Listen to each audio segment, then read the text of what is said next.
Hey yo, welcome to the Godcast. I hope y'all are buckled up because things are about to get weird. I don't understand why you chose me. You want to change the world, son. So do I.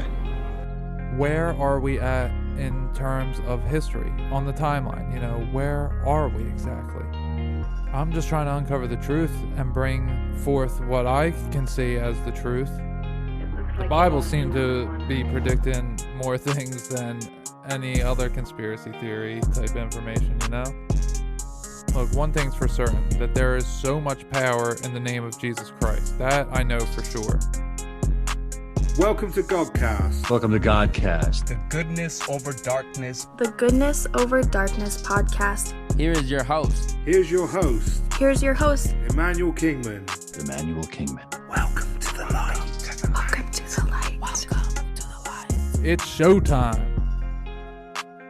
What is going on, everybody? I'm your host, Emmanuel Kingman, and with me, once again, because she wasn't here in the last intro, is my beautiful, lovely partner, Mimi. Hello. Hello, Mimi. How are you? I'm freezing. I know it is a little chilly back here, but you seem to be much colder than I am at the moment. Shivering. Yes, with your blanket and jacket. Chattering. On today's show, I had on, well, Mimi wasn't here for the interview. She has been busy. But for the interview itself, it was me and Gary Wayne was the special guest. I can't believe I missed this. I really can't believe I missed this. So I really do have to catch the replay. Yeah, you do. Because I got to tell you, Gary Wayne may be the most studied person that I've spoken to and about any one particular subject. He just can talk and talk and talk and talk, and he paints the most perfect picture for you, even though you have to get the understanding first. It is dense material that he brings to the table, but once you have the understanding, listen to him. I mean, you may want to listen to several of his interviews on different platforms and all that, because it is a lot. I bet. He knows so much. I'm mad I missed it. Yeah, and this was right after I had on the prophecy of the four riders, the quote-unquote four horsemen of the apocalypse. I also missed? Yes, you did. Because I look confused, so I also missed that. Yes, you did. So I have no notes. This was like back-to-back episodes about prophecy, basically, and then you guys will see what the other interviews it wasn't are my that time come to right hear after it. So I guess my moment will come when I catch the replay. Yeah, with That'll everybody be my else. time to hear it. Yes. Yeah, so probably next week. So it's probably a good thing I missed it then. Yeah. Well, hey, it is always good to hear from Gary Wayne. He really knows his stuff. He's author of the Genesis 6 Conspiracy. If anyone is unfamiliar with Gary Wayne, I highly recommend his book. He was on the Valediction Roundtable? No. He wasn't one of those? He should be. He was on the Fallen He Angels should be on one of Roundtable. those. Well, he was on the Fallen Angels Roundtable, the human race. Yes. He came in and he really rocked it there. Also, the one I missed. Yes, you weren't there for that what either. the heck? You I got weren't a lot meant to of meet catching up Gary to Wayne. do. Yeah, not yet anyway. I guess when? Next week? When is this episode? Yeah, coming? this will be on next week, next Tuesday. Okay, so that's when I'll Yeah, so a few days. hear and all. Yeah. I got to tell you, folks, there is so much knowledge in this episode. You may have to pause it and stop and think about things for a little while at times. I mean, there's so much information. There's going to be 4 episodes in a row of mine that are just going to absolutely blow your minds with our history and prophecy, where that may be leading. And this, the one before this was with Terry Wolf. And now this one's Gary Wayne. Yeah. And then we had Dan Unaki Dan. You were here for that one. I was. And then Ryan Alexander. And I got to tell you, I missed those 4, yes, you did. Man. So you missed 3 of the 4. I know I missed some good interviews. Yeah, man, I was I needed to decompress I after last know. night too. We'll get to Last that night I later, but barely talked to you. these 4 episodes in a row, man, I got to tell you, you guys are going to learn a lot with these 4. So, pause them and really take in the information. It's really solid information. You can paint a picture across the 4 different things. You guys are really going to enjoy it. Gary Wayne, he talks all about the Nephilim. He has 2 books actually coming out. He talks about the Nephilim, the Raphaim, the fallen angels. There's so much to it. There's just so much. And he comes on. We talk Tartaria as well, a little bit. Not maybe not as much as I would have liked to, but it was because we were covering so many different things already. So to go back, it wouldn't have made sense in the way that we talked about things. So you guys will see. It's a really fun episode. And Gary's a great guy. He's always willing to help people out. He'll send you documents if you hit him up on his website. Just ask him on the contact tab. Just say, hey, can I have this document you were talking about, and describe what document, and he'll send it to you. He said it'll take maybe 2 weeks for him to come across your email, but he'll send it. Gary's a really good guy, and he brings his receipts. We like having evidence here in order to build and establish a narrative.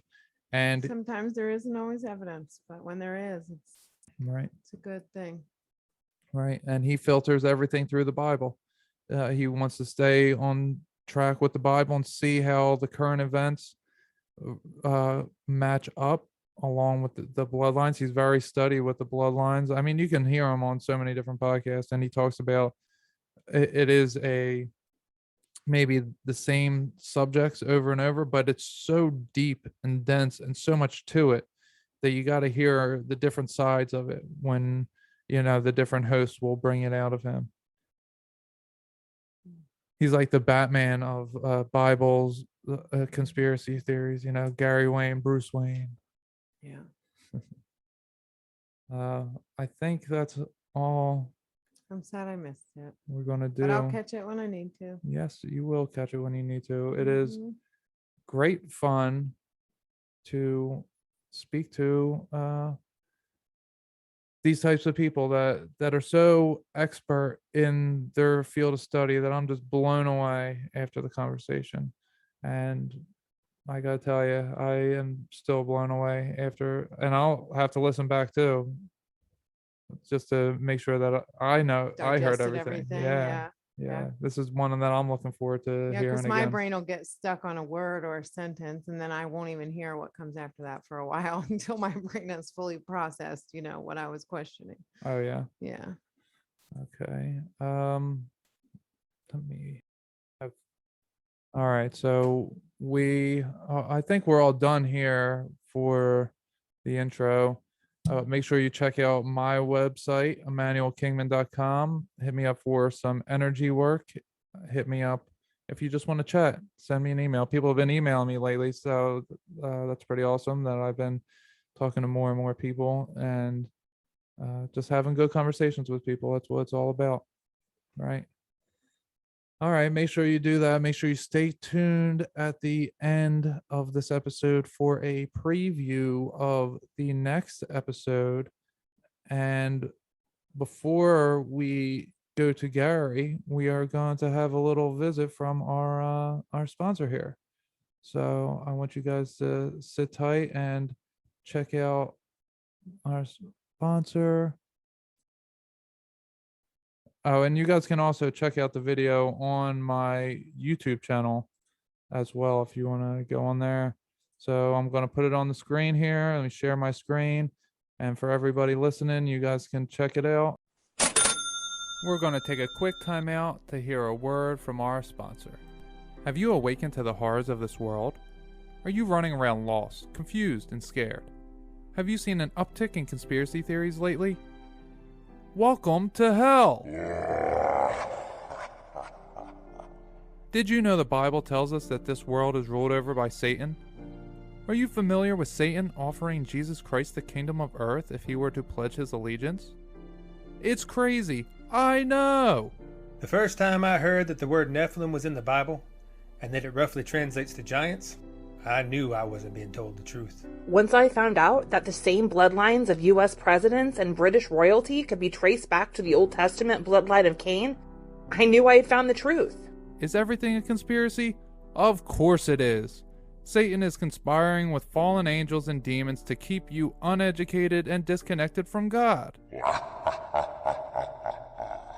But God has a plan for all this, and God wins! Oh, yeah! All the answers are right there in the Bible. Check out some of these customer reviews. After waking up to conspiracy theories, I felt lost. I didn't know what to do or how to do it. Then I found the teachings of Jesus Christ, and all that immediately changed. It was weird, going from a conspiracy theorist to a Bible thumper. But it's all there. I mean, Christians have known about all of this for hundreds, even thousands of years. If you're unsure of life right now, pick yourself up a Bible. All of today's craziness has been prophesied thousands of years ago in the most popular literature ever. With the Bible, I was able to find peace in this chaotic life. Thanks to the Bible, I've been able to find my true purpose in life. For the low, low cost of free! On thousands of websites, in thousands of churches, American bookshelves, and even prisons, the Bible can be yours today. No more confusion, no more inner turmoil, no more fringe theories, but actual truth. Thanks, God. Thanks, Bible. Warning! This product has been altered by humans up to no good. It has had things deleted, added, and changed many times over. Your local pastor may tell you this is silly. Trust your gut and find people who are doing the research and providing the evidence. Conspiracy theories woke me up. The Bible put it into context.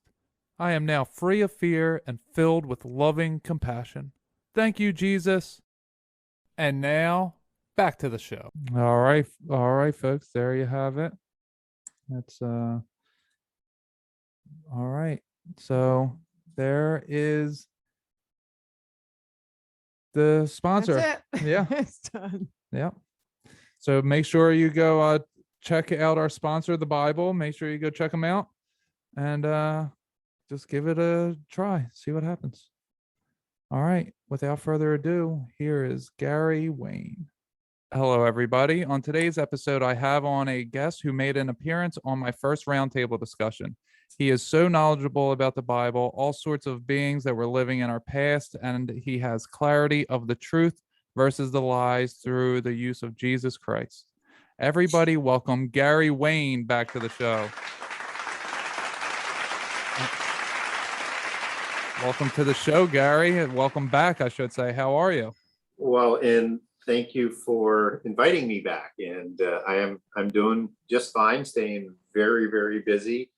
I'm trying to find time to get some more things back into my life. I haven't been that active on social media with everything that's going on and writing the book and the interviews and more research and everything that's involved in life. So I'm trying to make more time to get back into social media, and I'm kind of running behind on things, but better to be too busy than not busy enough. So I'm not going to complain. I'm very happy to be doing what I'm doing and happy to be back with you again today.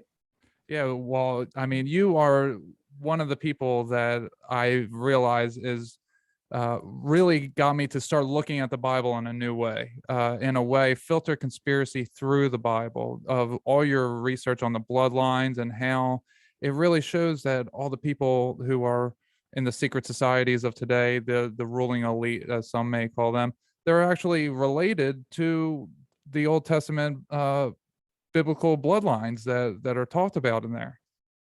Yeah, it's amazing. And I just wanted to sort of underscore your first point there in terms of being able to look at things in a new light, because typically we get sort of set into our ways and how things have been presented to us. And when I came back to Jesus and to God, I came back in a contrarian sort of fashion. So I was going to look at everything and analyze everything that was in the Bible and decide for myself what it said and seek help if I needed help or other sources or whatever. And what struck me very, very quickly was that what is currently being taught in the churches is so far from how much could be taught into the churches, and that the missing pieces are just so key, but that there's this almost organized suppression of teaching all the aspects of prehistory and prophecy. And so when you start talking about bloodlines, I mean, and people will say, you know, where is that in the Bible? I mean, you actually get in the verse about the Psalms of these bloodlines and these branches, and you get the branches of the terrible ones, and you get these things that make no sense to how typically the Old Testament is taught in churches. And then you can't make connections to, well, who are these princes and these mighty ones that are talked about in Revelation and aspects of the New Testament? How does that sort of all fit in? Because again, they haven't provided you any sort of context to that. And if you understand that all of the beast empires are connected, and they're always put together as being connected, whether it's Daniel 2 or Daniel 7 or Daniel 8 or Revelation 13 or Revelation 17, or any of the references to all of the prophets that are in the Bible, you'll notice that they are almost an extension of this seven-headed beast of empires that are presented in Revelation 17. And they're all ruled by this select line of kings, and nobody ever wants to discuss where did they get their divine right to rule from. Why do they say they are God's representative on the earth, and why are they so enamored with their own genealogies that they don't like to tell you where they take them back to? And yet the Bible doesn't touch on any things, and yet it's the core to understanding prophecy based on who those beast empires are. Because if you don't understand that, you're not going to be prepared for what's coming at you if we are indeed the end times. And I think we are in the fig tree generation, but it's sort of that context. And so, you know, the book that I'm working on right now is going to be, I think, titled Prehistory and Prophecy. And I'm going to talk more about the giants in the Bible in a way that's never been done before. Even though I got a lot in the Bible, there's just so much more. But the thing is that if you want to understand prophecy, you have to understand prehistory, because the context and the allegories and the consequences that have rolled forward down through the generations and will come to a culmination in the end time are all based on what happened in prehistory. So if you don't understand that, you have no idea what is going on, or how or why you could even put some chronology to Revelations, which most people say that you can't, because you haven't been given sort of keys to uncracking that chronology.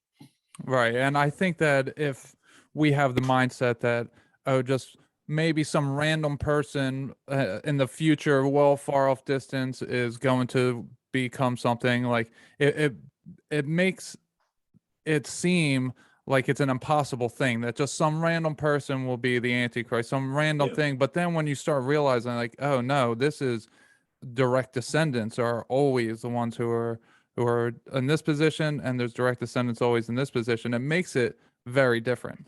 It does. And you get sort of that understanding again, that in prophecy and in the book of Daniel and in Revelation, they work very, very well. So in Daniel 7 and 8, we learn about the 10 horns. Those are the 10 kings talked about in Revelation. And this little horn grows up between them, and he rises out of those 10 kings. That is an extension of the old Roman Empire, and all the other five before that. And so you have this one that's rising out, who's going to be the 8th empire, as Revelation 17 talks about, beginning at the abomination. So there is this intimate relationship there that we need to learn and sort of understand. And when you look at Daniel 2, you have these, and they're described as metallic empires in that prophecy. But what's interesting is you get towards the end of it, you get these descendants of these kings who are going to mix their seed with humans. Right. And that makes no sense unless you understand that the royals the people who are descendants of the beast kings, they believe that they are above humans. They believe that they are descendants of the demigods, and that they are demigods given the divine right to rule, and that those descendants are, their ancestors are the demigods of the Nephilim before the flood and the Raphaim after the flood, who were procreated by the fallen angels, the sons of God, the watchers in Genesis 6:1-4. And so there has to be at least a relationship there between Antichrist and those bloodlines, and to present a pedigree that would fit with that prehistory and history as we've seen it ripple down both before and after the flood. I don't think personally, my perspective, that Antichrist bloodline would go back to before the flood, unless it's an angel that starts his bloodline after the flood, who wasn't in the abyss before the flood but went thereafter for those crimes against creation. But so I think it's the descendants of the Raphaim, from being created from the Baalim, who probably went to the abyss as well. And those are the offspring gods as opposed to the parent gods before the flood. So I kind of look at, I can accept their genealogies that will go back through history and back to just after the flood, whether or not it's a recreation that I think of the Raphaim, who the Scythians are, who in polytheism would escape from Tartarus or the abyss, and that's how they show up. One way or another, they show up after the flood, and those are the genealogies that are the source to the royals even today. Okay, and are you familiar with Jacob Israel on YouTube? No, I am not. Okay, so he's a guy who's very connected to God, and he's putting together things like in social, not social, but in pop culture references through the Bible. And he's kind of like, where as you're going through the past, he's doing like current day stuff. And the way that all the different things that are happening now, it seems like they're trying to birth the Antichrist at this moment, with Little Nas X, being pregnant. There's many things, weird things going on with Kanye West and Marilyn Manson, Justin Bieber.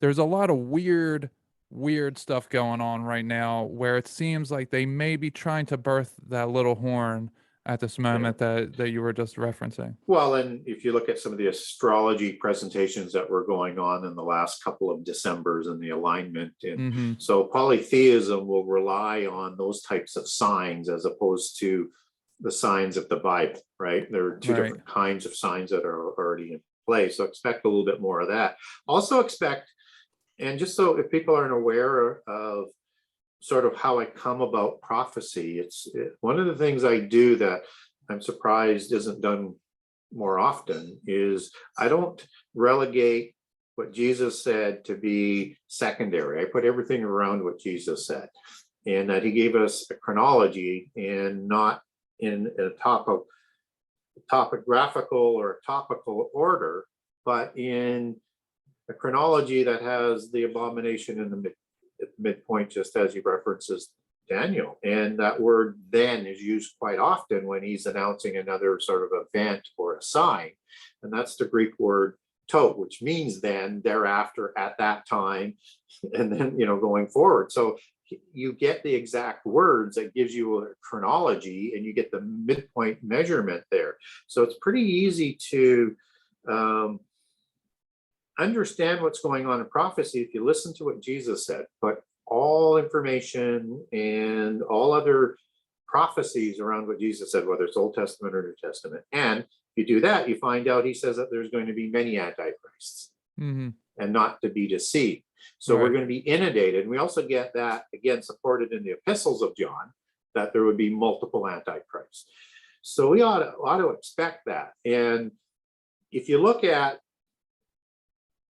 what the bloodlines are, there are many bloodlines. And they're, they all will eventually go back to a little more limited number in the beginning after the flood. But you also have these bloodlines that are all around the world. So you have the Western bloodlines, you have the global bloodlines. And in most religions, you are going to have some sort of prophecy reference or prophecy guidance to their belief system, which suggests that they're looking for this God-like demigod avatar incarnation coming back in the end time. It doesn't matter whether it's Lord Maitreya out of the Buddhism and Hindu belief, or it is the Mahdi out of the Shia sect of Islam, and you can go on and on and on. So they're all expecting their Messiah to come along, their demigod, their savior, and so are we. And so the bloodlines, they are like rivals, even though they directionally work together. It's kind of like that Highlander movie, if you remember that, where you have these hero figures, you got to take the head just like you would, kill a giant from the past, and you get their energy instead of drinking their blood. This is the quickening, just as you get the quickening talked about in the Bible. And so they're kind of mixing the metaphors. This is from the fairy version of it, which is all talking about the same core belief, but there can only be one. There can only be one antichrist that eventually rises to the top, that is going to rule the world for a short period of time. But from the polytheist belief is that the Antichrist is going to set up this new millennium, this counterfeit millennium, and that only his family will be that royal bloodline going into that 1,000-year reign. And so all of the bloodlines want to be that family. And so you're going to get those rivals, and you're going to see very confusing things. And we need to be careful as Christians not to be pointing at every president that comes along as Antichrist, or this guy's Antichrist like Macron or somebody from Greece. And it's just an endless litany of apocalyptic misinformation, because we have to get the chronology right. Right. And we'll have to be patient, because we're going to get discredited. Right. And I think nobody's going to listen to us. Yeah. No, you're exactly right on that. And I think what you just said was very important in the chronology. And we're at a time and place, especially conspiracy theories, that are everything is starting to come together and the pieces are starting to fit together. And all of a sudden, 10 years ago, maybe 5 years ago, 10 years, something like that, we have Tartaria comes along and the mud floods. And I am of the thinking that it could possibly have the second ending of the world as described in the Bible. The fire could have happened in the late 1700s and throughout the 1800s, with all the different mud floods, the different wars that were happening, the darkening of the sun, which we're told was a volcano explosion from a comet hitting. It kind of fits biblical prophecy of the second, how the first one was supposed to end with the flood and the second one was supposed to be through fire, and that maybe we're post that time period. I'm not too sure of anything really, but it's there's a lot of things that point to it. And you've really been studying the Tartaria stuff recently. So how do you see Tartaria lining up with the Bible? I think it's got a place and a frame of reference, and we'll need to be a little bit more aware of it. One of the things I would point to, and there's a lot of different views on prophecy, but I believe that the Bible isn't in contradiction. And I also believe that you don't ignore inconvenient Bible passages. Everything's got to fit, or you've got something wrong. And so we can't really be by an apocalypse of fire where all the world would be destroyed, as Jesus said, unless he came back. And he would have to have come back. If that were the case, then we would already seen his second coming, which we haven't. So we have to sort of align those things. And so we may get inclinations. We may get sort of like a sound sort of reverberating like echoes out of the past, of the apocalypse's past, that will be very similar to what they are in the end time, just as you have the birth pangs. So the birth pangs would be probably the best sort of analogy to this, that in the fig tree generation, that will not pass until all of those events and signs that Jesus predicted took place. All of them, not part of them, all of them, one generation. Okay. And right, so we need to understand that, and that those birth pangs are earthquakes, wars and rumors of war, pandemics, and pestilence all working together. And the time of sorrows is an allegory that comes out of the Old Testament for travail and for the period of birth. And then it's the birth pains that are going to get stronger, and as in the birth delivery process, the pregnancy process, they're going to quicken. So they're going to get larger. So these birth pangs are going to start to work together all at the same time and get stronger as you go. So you have to have all of them as well. And you also have to have, to be in the end time, you also have a universal government, and you have to have a universal religion. And you have these birth pangs that are going to get stronger, kind of like what we're starting to see perhaps with COVID as part of the pandemics, but we're going to need to see more of those other ones working together. By the time you get to the opening of the seals, you have the exact same catastrophes as in the birth pangs, because they're getting stronger. So much so that that some of the kings of the earth are actually going to think that this is the day of the Lord. It's not, but they're going to hide in caves like they will at the true day of the Lord and Armageddon. And this is at 25% destruction. Right. So they're increasing, but that's not the same level as the trumpets. The trumpets are 33% increasing. And then the wrath bowls, which come out in the last 3.5 years, ending with Armageddon, it would be all flesh, all life, all the earth destroyed, unless Jesus came back and shortened those days. And so we have to understand that we can look at events like Tartaria, but let's not supersede what we're doing with Tartaria to what prophecy is about. We'll want to look at Tartaria as who they might be in terms of the peoples that are mentioned in the Bible for the end time, and how they fit in prehistory as to who they and where they came from. So Tartaria actually has more than one sort of life to it. It has the more recent one that's kind of an extension of the Mongolian Empire.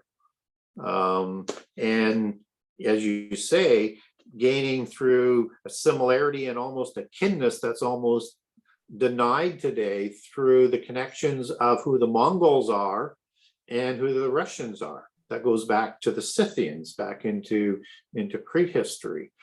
And so you have that sort of recognition of this empire that is sort of dismissed from history, except for certain parts. But that doesn't mean that that was the end time world empire, right? Because it had really nothing to do with Jerusalem. And all prophecy, end time prophecy, surrounds Jerusalem. So if you understand that, and it has roots back to events at the time of the flood, and you understand there's a flood that separates the history, and that's why it's difficult for secular researchers to understand from their point of view, because they don't consider the flood being there. And there's a flood. So you have technology, civilizations rising, disappearing, and then re-rising again because of the flood. And the peoples that, were very few became great, became few again. And so again, you have to understand there's two different ends of it. So the Tartarian Empire begins not at the flood, post-flood, the post-Diluvian epoch, even though it will reestablish itself again. It actually goes back to before the flood, to antediluvian times. And there was tablets that were found in Wallachia, in Transylvania, in Romania, and they're dated, depending on who you want to date them to. Some say only 2,700 years, but that's, and they're Sumerian-like writing, and they're tablets, but other dating takes it back to as high as 5,500 years. So it can show you some of the variations you can get on carbon-14 dating. But without understanding Tartaria's history, both before and after the flood, from a biblical perspective, it doesn't matter to us whether it's 2,700 BC or 5,500 BC, because it's before the flood, right? And that the older date would predate the Sumerian writing by well over 1,000 years. Right. which now turns the entire secular chronology upside down and just full of holes like Swiss cheese in terms of how they don't fill in those holes, and they ignore anything that doesn't fit their preconceived theology because it's guided by polytheism. And so we need to understand that when we're looking at secular information, we need to understand it's polytheism, even though the seculars don't realize they're being governed by the polytheists and they're following polytheist doctrine. So we have these people that are before the flood. And again, that is the area where the Scythians lived, both before and after the flood. The Scythians are the people who escaped from Tartarus. And that's hell. Yeah, that's the abyss. And we actually get hell in the book of Peter, where it says hell and actually goes back to Tartarus. Only one time is Tartarus used in the original Greek, where it goes back. But you see that connection, and that's the prison that the gods were put into and the demigods. So the rebellious Greek heroes, the earthly titans, as they're called, because Atlas was both a hero and a titan and an offspring of Poseidon and Clymene. And understand that's a common understanding in polytheism, where you have the heavenly, let's say Anunnaki or the Igigi, and you have the, and also called Watchers in Sumerian history, and you also have the earthly Anunnaki and Watchers, and those are the demigod offspring. So you have the titans of heaven, the titans of earth in Greek mythology, and you're going to find that that's common sort of understanding that you're going to need if you're going to understand the difference as to who the different types of beings and peoples that are being talked about. And so you have these giants somehow escaping Tartarus after the flood, who become the Scythians. This is the Tuatha Danu, the tribe of Anu. This is also the Tuatha De Danann, and they're all same peoples. And the Tuatha De Danann are recorded both before and after the flood as well, just as the Anunnaki are recorded both before and after the flood. It's just a matter of how do they show up. Are they recreated, or did they survive, or did they escape? But the polytheist Greek version is they escaped from Tartarus. I think that's the Raphaim recreation after the flood. And in my second book, I'll really walk through it. I make those connections in the first book and talk all about Scythians and the different tribes and the Tuatha Danann and how they link in with the Raphaim, but not in the same way. Even though I give it a lot of detail, it's going to get really biblical in the second book to really drill that down. So this is the group of people that are the same as the Aryans and the Marianu. And you're going to have a period where they're going to migrate up to the north through the Danube River. These are the blonde-haired, blue-eyed version of the Tuatha De Danann, just as most of the red-hair, hazel-eyed ones went to Scotland and England. Now notice those two colors of hair and colors of eyes, because it is one of those key sort of threads that run through prehistory and post-Diluvian history on peoples and names. And the Aryans are part of the Scythians as well, and part of the Greeks, and part of the Persians, and part of the people in Mesopotamia. There are several, I'm kind of tracking about 4 main branches of these ones after the flood, but they're all related and connected to the Horim as well, which is how I start to connect them back to the post-Diluvian giants. And the Horim would be spelled HRM, so people of Mount Hermon, and are part of the Raphaim. Oh, wow. And they had pale white skin. And Horim also goes back in Hebrew to the word white and white bread. And they had pale skin, just like the Aryans did, just like the Atlanteans did. And so red hair, hazel eyes were common, but they also had red hair and blue eyes as well. So you can get a mixing of the eyes in there. And these are the ones that are also related to the Raphaim, which are sort of the root sort of name for all the branches of the giants in the flood. And these are the same ones that would be grouped with the Cadmonim and the Kenazim and the Kenim. In Genesis 15, you have actually 10 mighty nations there before 3 of them sort of go to the east. And the Cadmonim are the peoples of the east. same as the Kenim are called the people of the east. And these would be sort of like the giants that would make up that area of Mesopotamia where Gilgamesh would come from, right? And he was 11 cubits. And as a royal cubit, that would make him just over 19 feet tall, and he was 4 cubits wide. And as a royal cubit, because he was a king of Uruk, he would have been 7 feet wide. So this is a monster, bigger than Og, who would have been somewhere between 12 and 15 feet tall, and his bed was as wide as Gilgamesh's was. But he'd be a little bit smaller, and he's considered the last of the Raphaim. And where I get that from, for people who may be reading the King James Version Bible, is the word giant. He's the last of the giants. And that's said 3 times in the Old Testament. That's the Hebrew word rapha for giant, and I am is the male plural.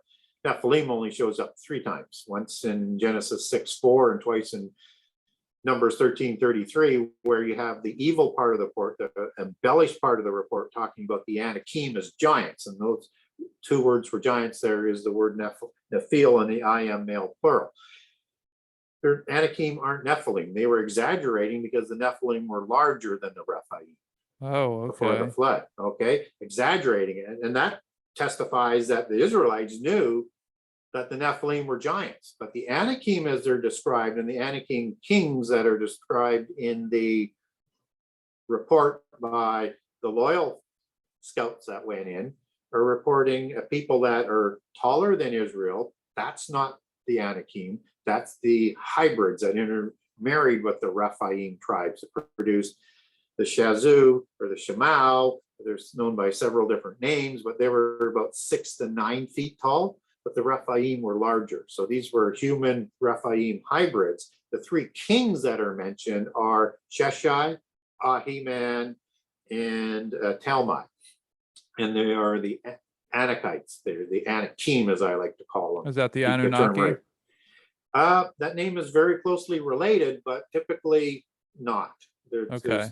You don't get you get a phonetical similarity, but not necessarily an etymological connection, except that it means long neck, just as Og means long neck, and Og was a Raphaim, and the last of the giants. But in Deuteronomy 2, the Anakim are called giants, but that word is Rapha and Raphaim, just as the Horim are, Rapha and Raphaim, they're just like the Emim are. Everywhere it's used except for those giants, everywhere giant is used except for those 3 times, in Numbers 13:33 twice, once in Genesis 6:4, where you've got Nephilim, where giant goes back to Rephaim, like Goliath, who was 6 cubits and a span as a giant. And he had 4 other brothers, as we're told about it, that David also had to kill in his mighty men. And that would have made him, because he was the king of Gath as a Gittite, and why David took 5 smooth stones, because he thought he might have to kill each king of the 5 kingdom, or the Pentapolis city-state country of the Philistines. He thought he might have to kill all 5 Rephaim kings that day.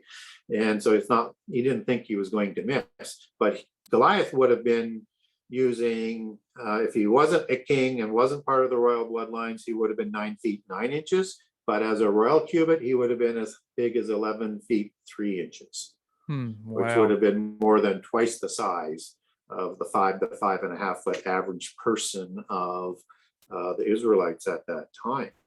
And so I know I got off onto a stream here on the Horim, but I thought I'd throw out something I had to sort of support what I was talking about. But these are the people that are branching out from a biblical perspective to become the Scythians. And how you get there biblically is that the descendants of Japheth are moving into that Scythia area. And what's really interesting, either they changed their name or their name was changed to reflect their falling away from God, are descendants like Magog, right? And that sort of shows up with Gog from Magog in an end time war in Ezekiel 38 and 39. Gog doesn't show up in the Bible, only Magog does, but this is Gog of Magog.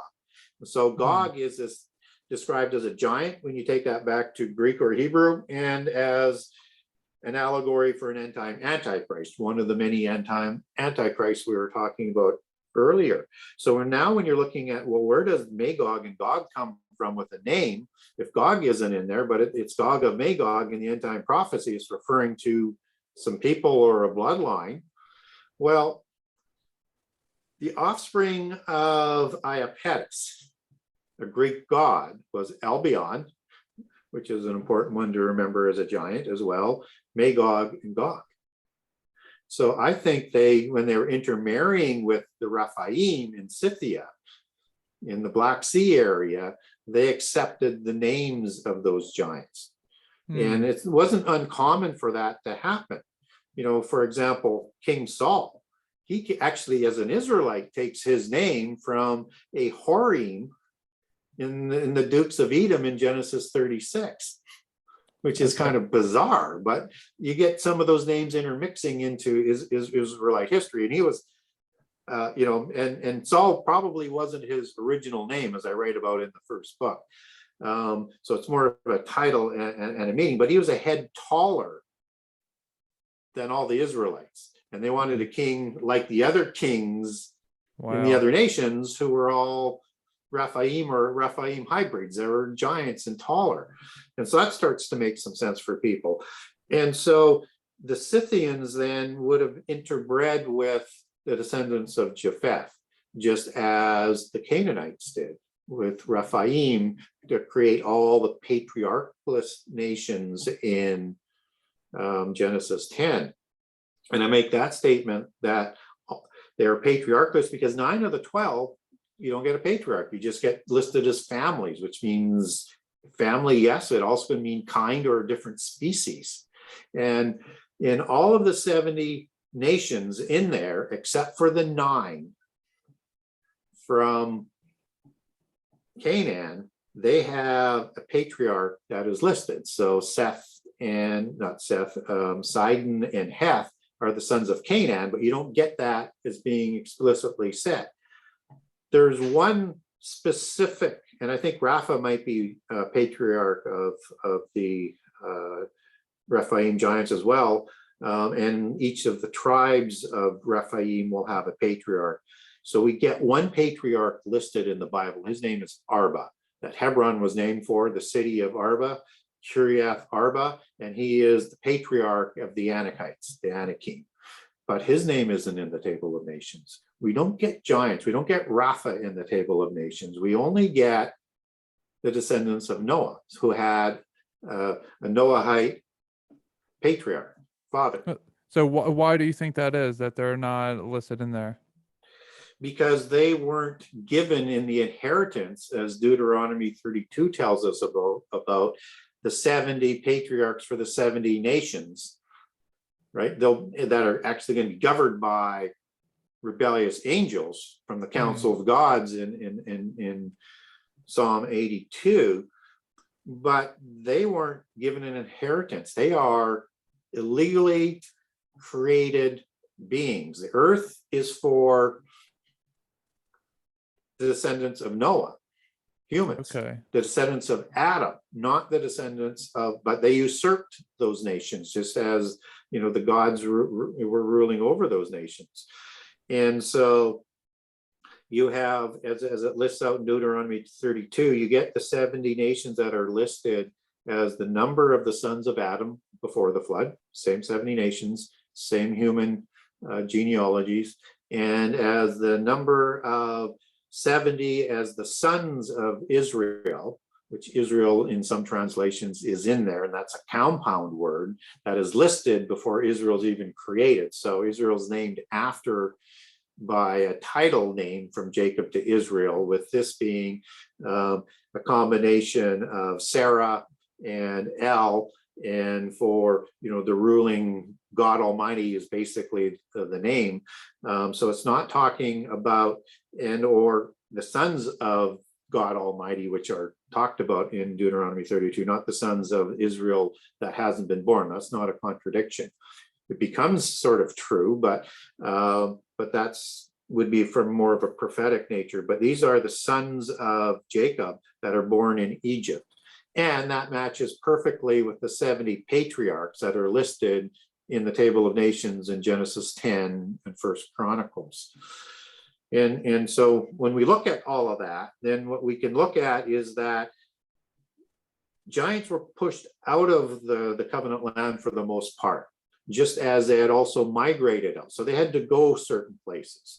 And so Scythia, being in their belief, being the descendants of, or the escapees of Tartarus, take their name of that, and they move into places like Russia and the Ukraine, but they also go and intermix with the Mongols, who aren't really connected to the Chinese. I know there's going to be some intermarriage that's going to be going on by geography, but the original ones are basically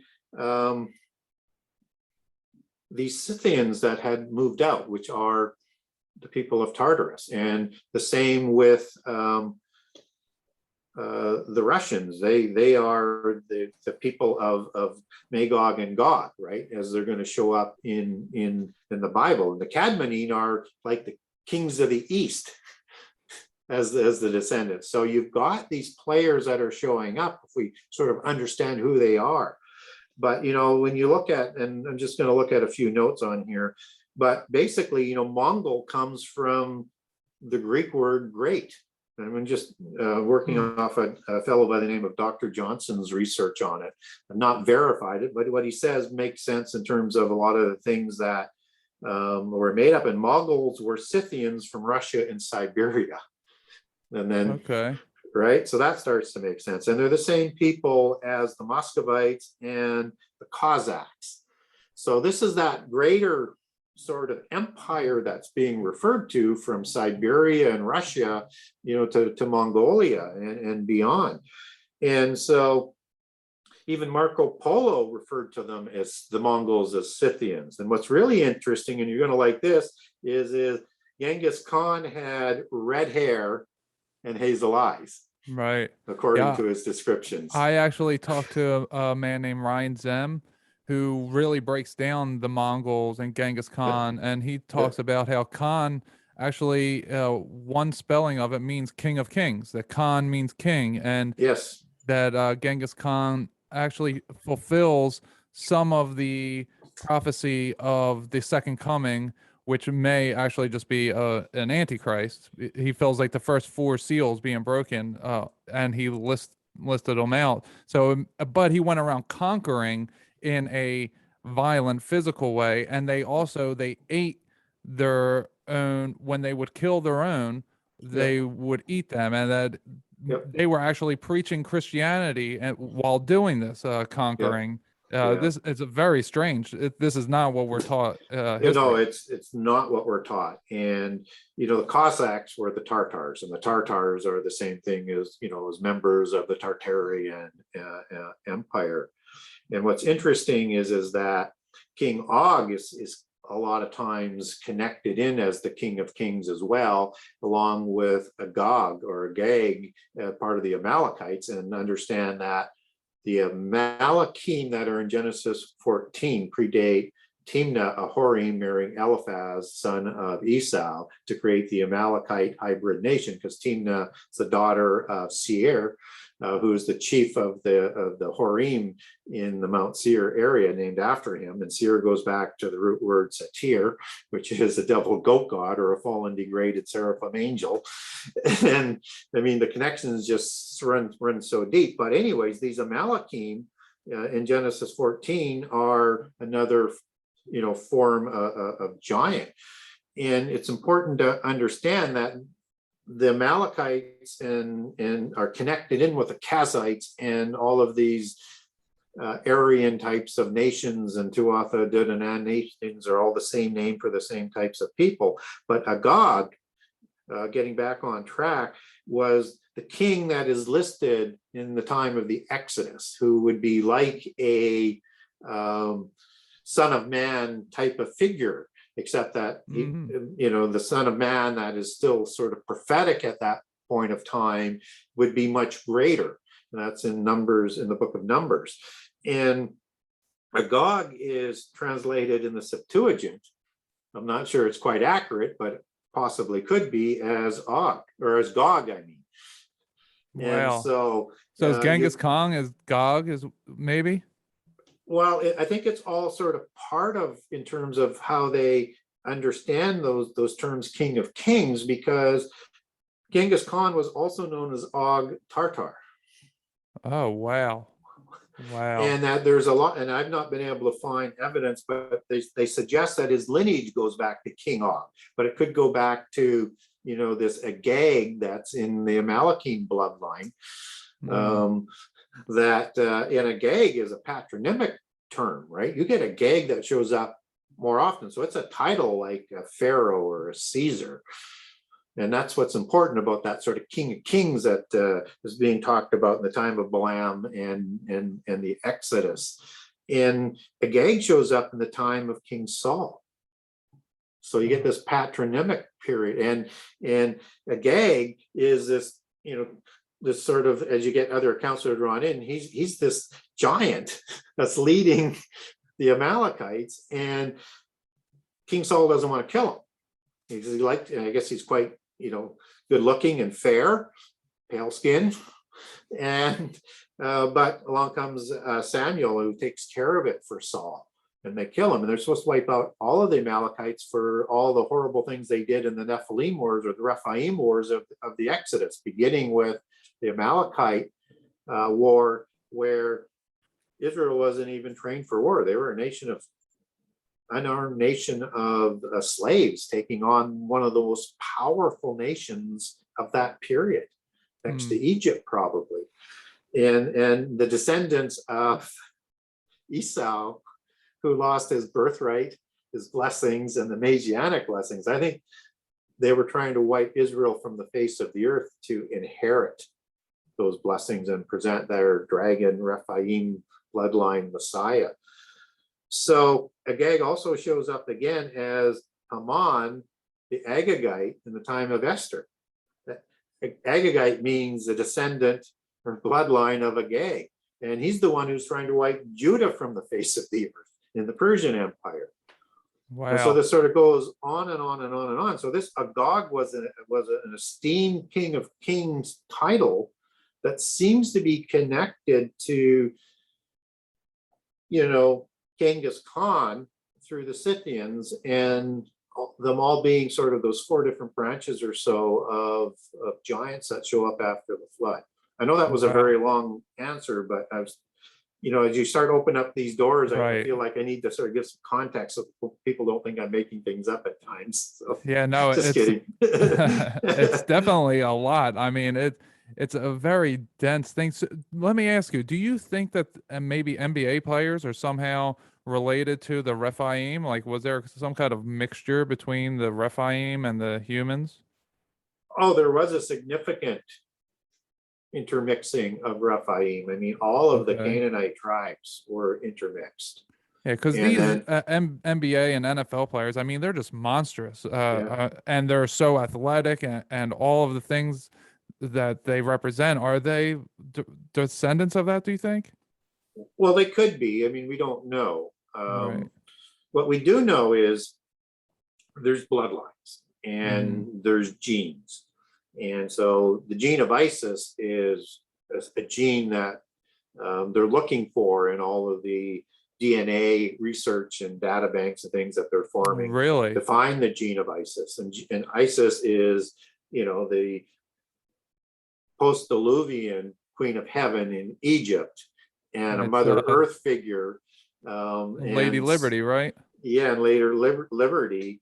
And that is the genes of the gods, right? That's what the allegory is meaning. That's what they're looking for the new age that they want, the new millennium that they want to introduce with Antichrist. They only want those people. So they're searching. And we also get the bloodlines that are created. Blood is created from the genes, right?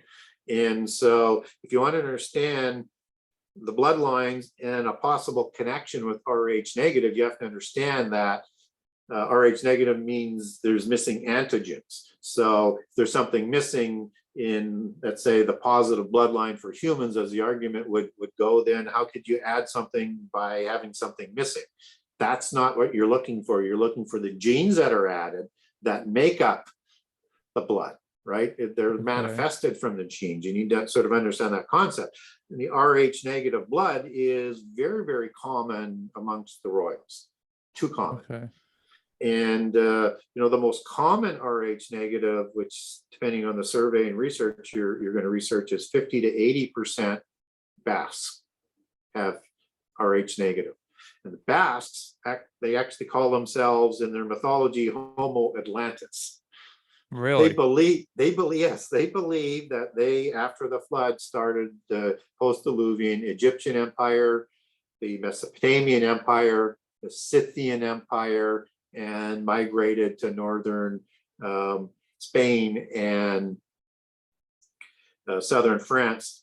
That'll, in around the same period, and for the most part settled there. And that the bloodlines coming from the beast kings out of the Middle East that are settling into Europe is less pure than theirs. And that's why you had a Basque diaspora. You had a bloodline civil war where these newer bloodlines settling Europe eventually said, we're not going to allow the Basques to sort of supersede our hierarchy in our bloodlines, because the more pure and the most ennobled bloodlines you have is where you fit in the bloodline sort of hierarchy. So when we look at Rh negative blood, you get a high concentration into France, probably about 20%. But when you really look into it, it's mostly amongst the royals, the royales. Al is a transliteration for El. So Al is in Baal. Oh, wow. Same word, right? So bloodlines of the royals, right? It's always interconnected. And so when we look at what people produce for manifestations of Rh negative blood, they tend to be more pale skin. They tend to have more hazel and blue eyes. They tend to be more intelligent. They tend to have more connections with the occult and spirituality and things like that. There's a whole host. And I got a document on this, people, and I'll connect that down back for the Psalms verse I was quoting earlier up in the show, where I lead the document off with. And I'll show you all the different traits that they have that's been documented in research. And I get people contacting me all the time and said, when you listed off all of the traits, it was like, I'm just going check, right?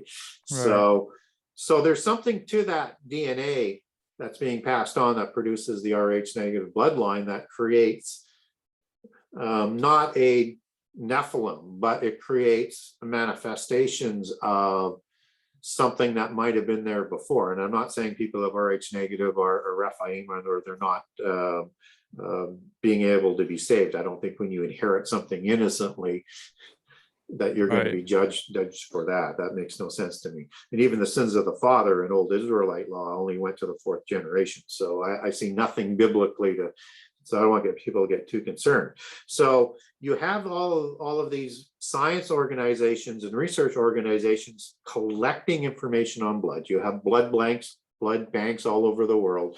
You have genealogy collection all over the world. You have DNA collection all over the world. And this is all going into the banks so that they can identify who they want going into the new age and who they would want to just have for slaves, because they're going to reestablish the feudal system. Wow, this is amazing. So, wow, you you said a lot in there. Yeah, and it really lines up with how I see the world. So you said something about the blonde hair, blue eyes, green hair, red hair, green eyes, that they're the same essentially, but they're like brothers essentially, right? That they come from the same place. So do you think, so I have two questions here for you. Do you think that the Nazis, quote unquote Nazis, were here before Nazi Germany, that maybe they were just descendants of these bloodlines? And secondly, it might tie into this, it might not, but how do you think that the giants actually died off if they were, much smarter and bigger and so on and so forth. How did they die off? So what you get out of research in terms of the giants, and I think it also explains why they were intermarrying with humans, not only because of blood diseases that we see even today with that intermarriage. They prefer to intermarriage, but you get like Habsburg jaw and hemophiliac disease, Habsburgs being the royals. Oh, wow. Conveniently sort of named. And it's named after them? Yeah. Wow. Yeah, you just all you have to do is Google Habsburg jaw, and you'll see a whole bunch of deformed faces and stuff like that. So, oh my goodness, they seem to have had to interbreed with humans because they seem to have had a fertility issue. So even with the raphaim of the Ugaritic texts, they're doing all of these after a certain period of time, fertility rituals to Baal and the various fertility goddesses for Baal to come back and create new raphaim kings, because they're not able to reproduce. And if you get into some sort of non-scripture and loosely connected with scripture, let's say the lost book of King Og, it produces that same scenario, that they're not able to reproduce the way that they wanted. Or in the book of Lamech of Cain, that is specifically laid out that they had that fertility issue. And so there might be some truth to that, certainly with what we get in the Bible with them intermarrying with humans, let's say with the Canaanite races, where we get 9 patriarchless nations who are associated with giants. They were the hybrid giants.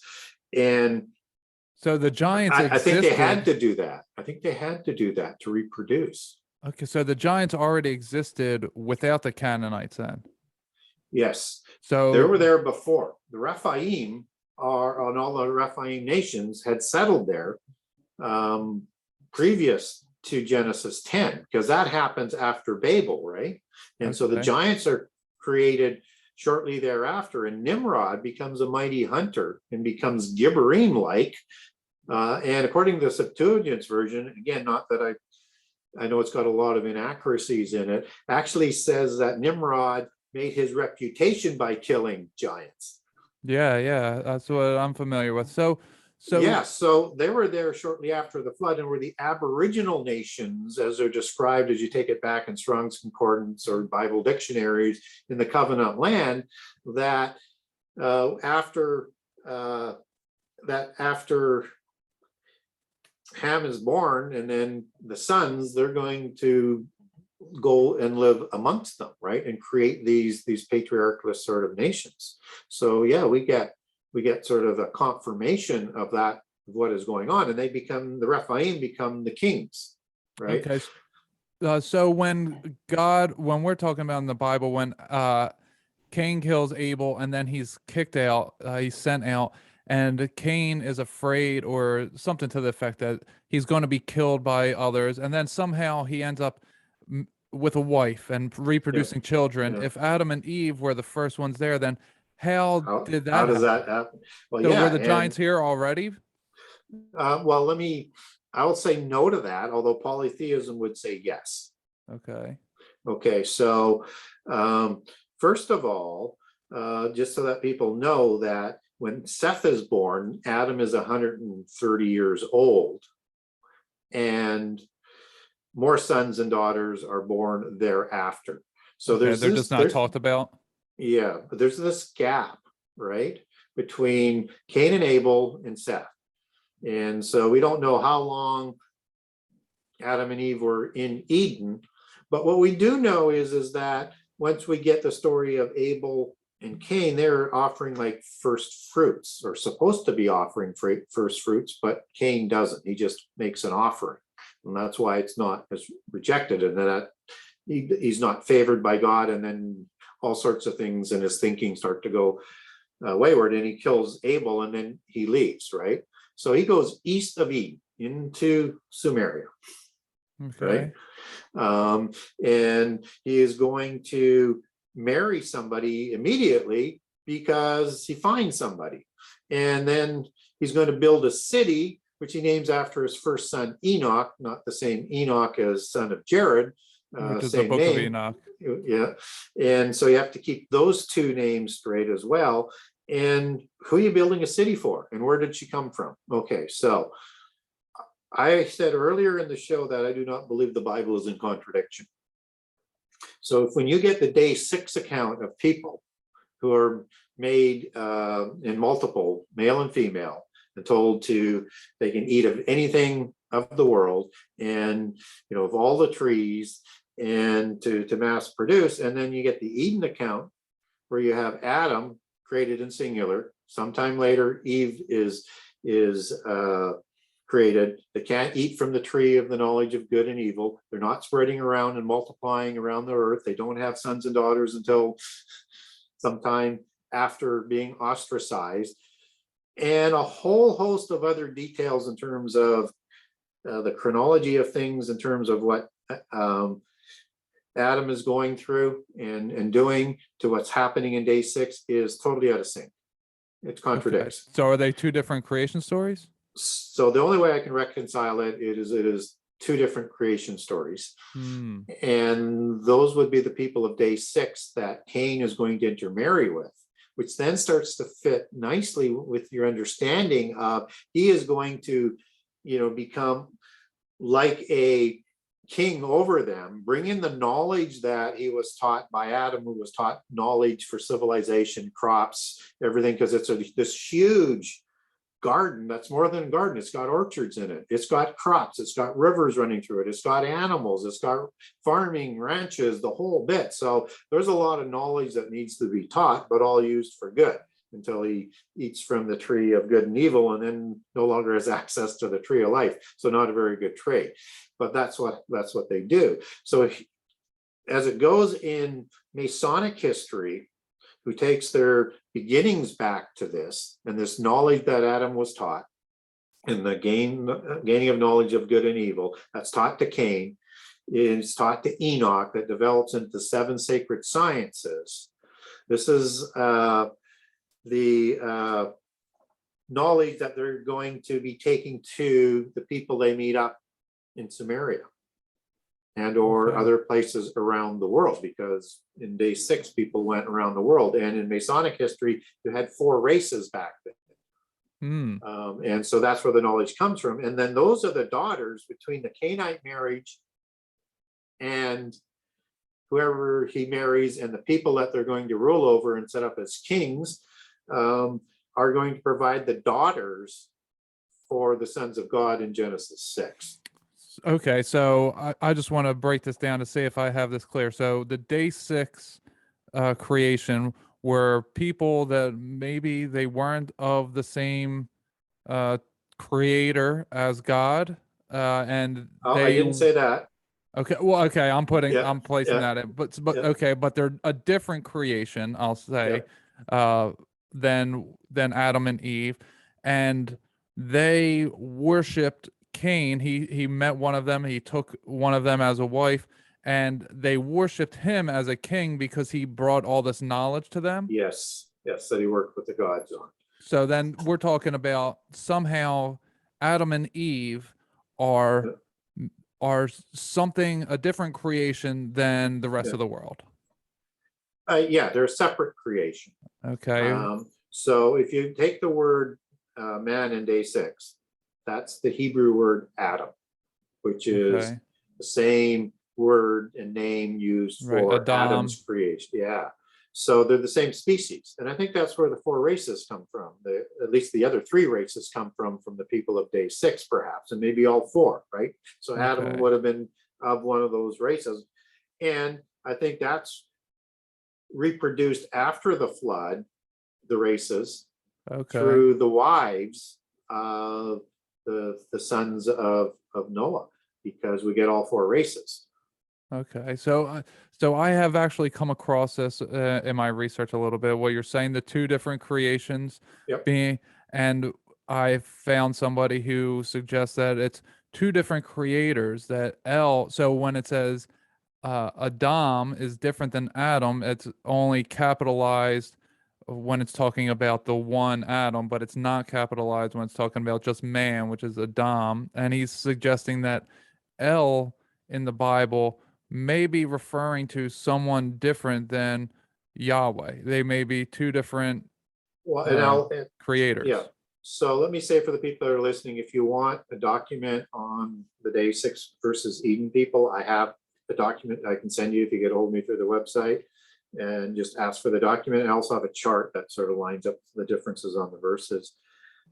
So get a hold of me on that. So you don't get the word El in Hebrew in Genesis 1. You get Elohim.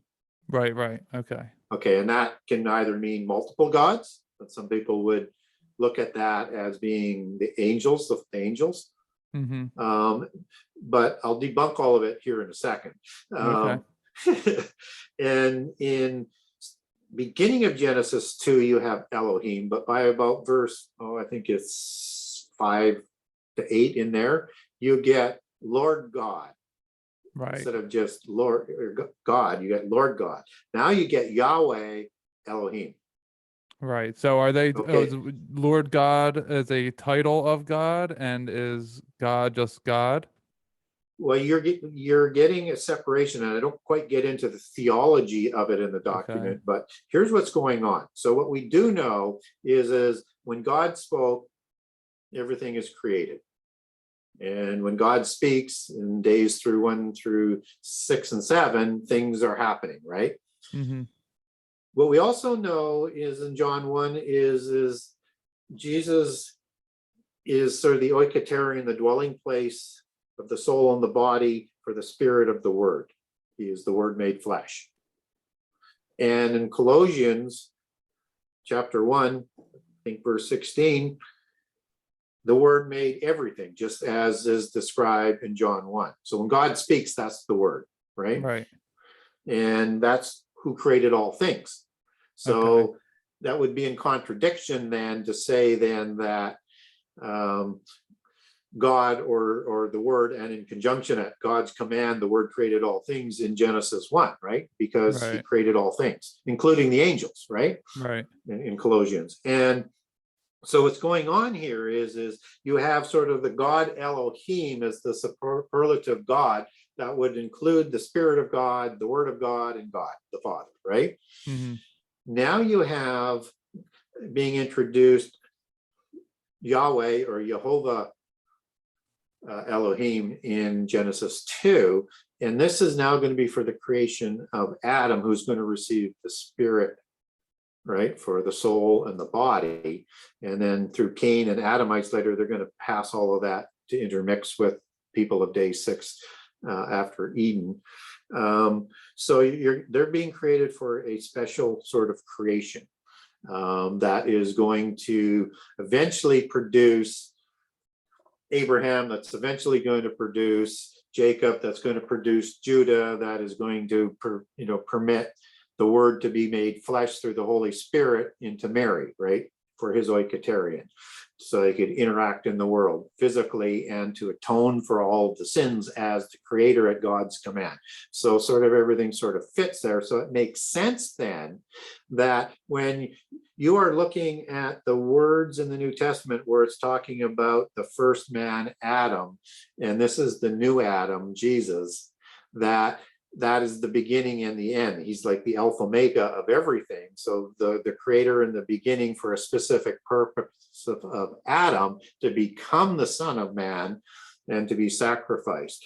So that's why you have Jehovah or Yahweh Elohim in Genesis 2 as it gets inserted, after the first few verses.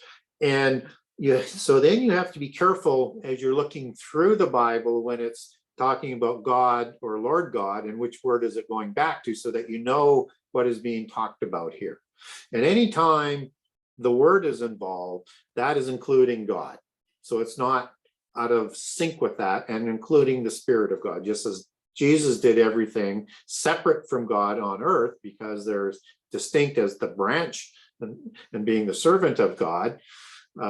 He's on earth, but he does everything with the Holy Spirit as well, including his resurrection and his quickening, right?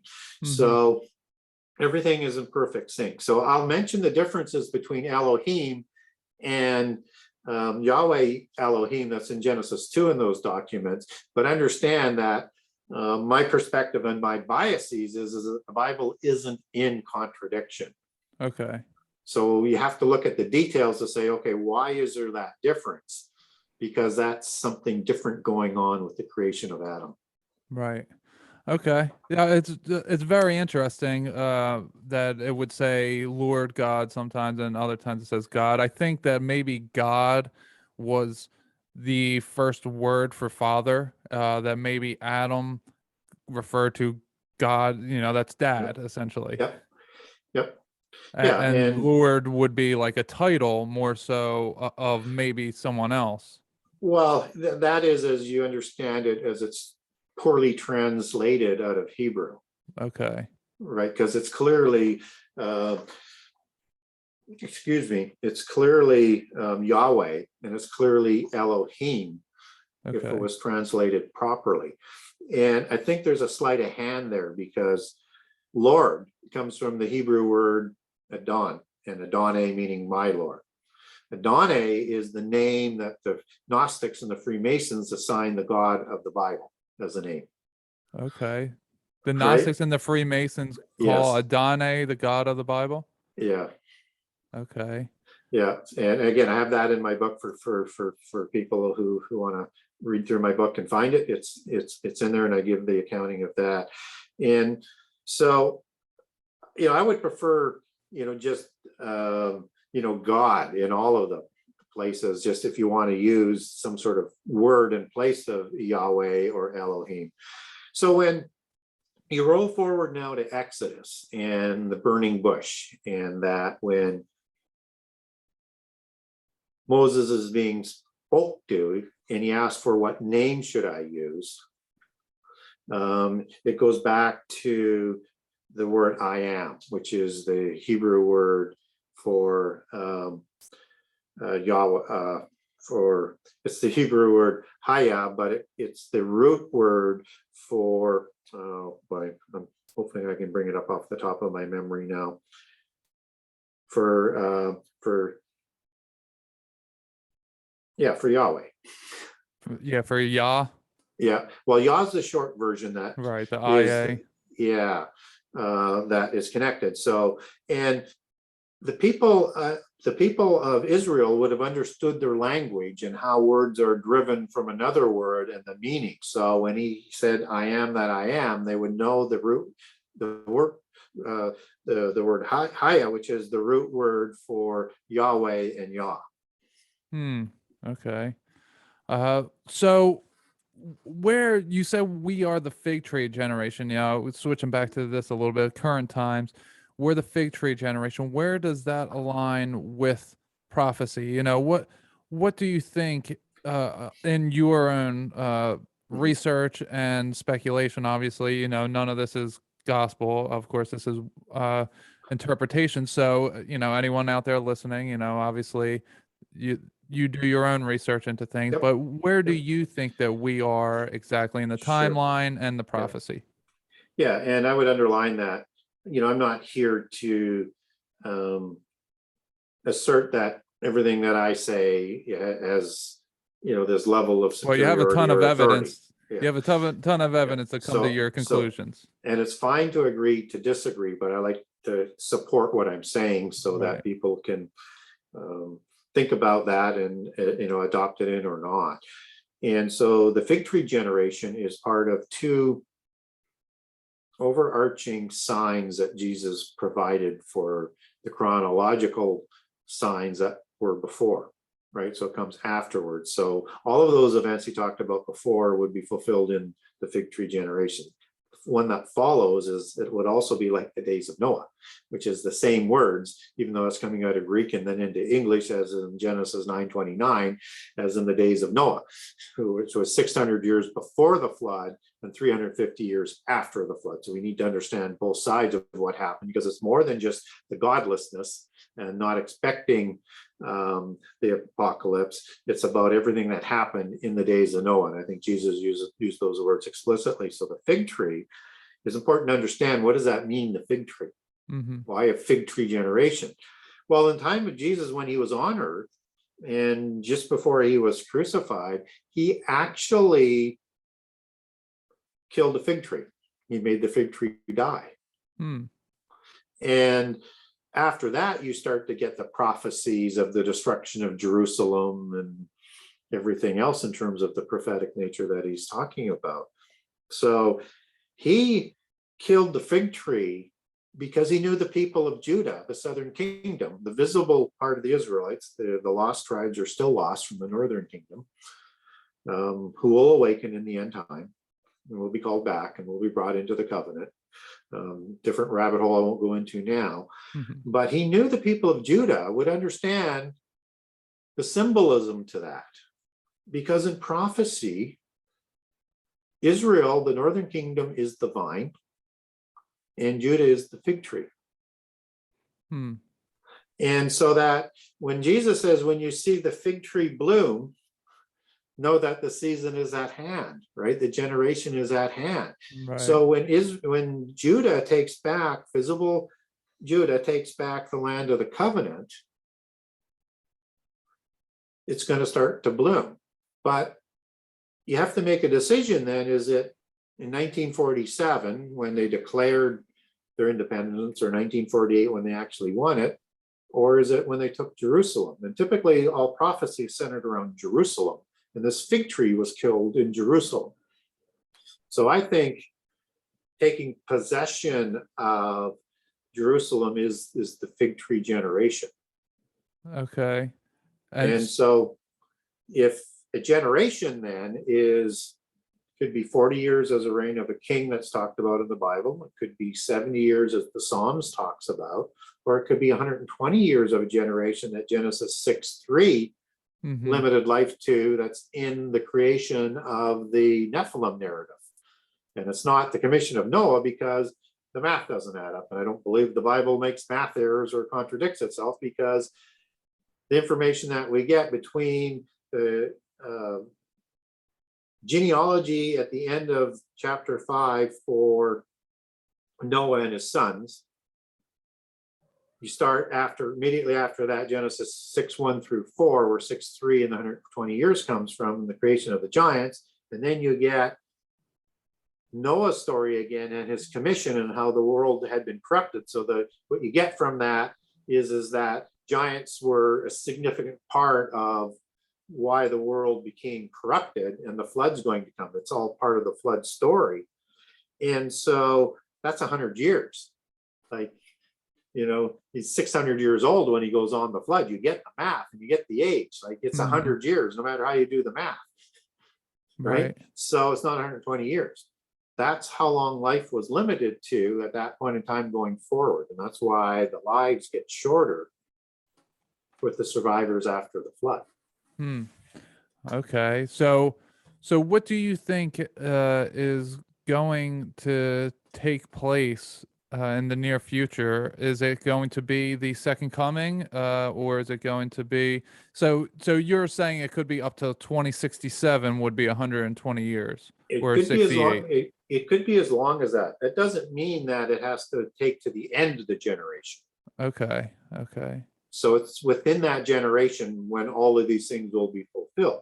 So I think we're still in the birth pang period. We're not yet in the seal openings. And we talked about that earlier in the show, and how things are getting stronger. And that we're seeing the first sort of shock waves of those birth pangs with the pandemic like COVID. And we should be expecting more pandemics.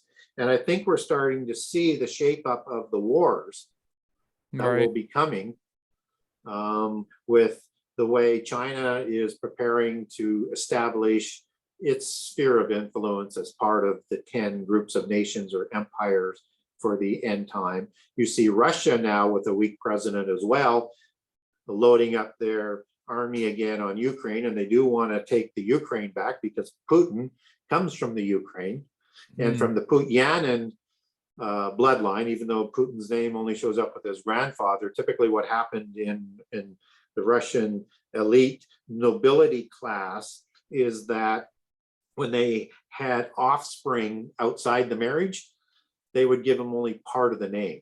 And so the royal bloodlines that go goes back to the original czars of the Ukraine and the Cossacks and the Scythians, is the Putyanid. Oh, wow. So it's all biblical. Yeah, it's all biblical. So you see that starting to happen. I think we're going to have that expansion to saying, hey, we're not going to listen to the West. We want a larger role in the New World Order, or the Nephilim World Order, as I like to call it. Mm. Not that they're against the New World Order. They just want a larger position. And so I think we're going to start to see some of those wars, and we're going to see some of these other trading blocks or groups of nations start to push out on that as well. And so we're in the birth pangs period. And so if you look at things as being contrived catastrophes, that God is letting all of this happen through free choice, because he's greater than free choice. And we look at wars as being self-inflicted human issues. A lot of times famine is, because that's usually because of disease or because of pollution or because of wars and other things that humans do. That's kind of like a manifestation, felt self-inflicted or contrived. And we look at COVID as being something that has been biologically engineered in a lab, which I think all the evidence is pointing towards. And there's no evidence from an evolutionary transition. And even the scientists that warned Fauci said there's no evidence that this could be evolutionary, and it doesn't follow the pattern of evolutionary, and there's no way it could have gone through a pangolin. And they've checked, I've heard, anywhere between 60 to 100,000 animals, and they can find zero connections back to the COVID virus, that it would be transmitted that way. And that we know this research is ongoing. And we also know that China has a secondary military lab in Wuhan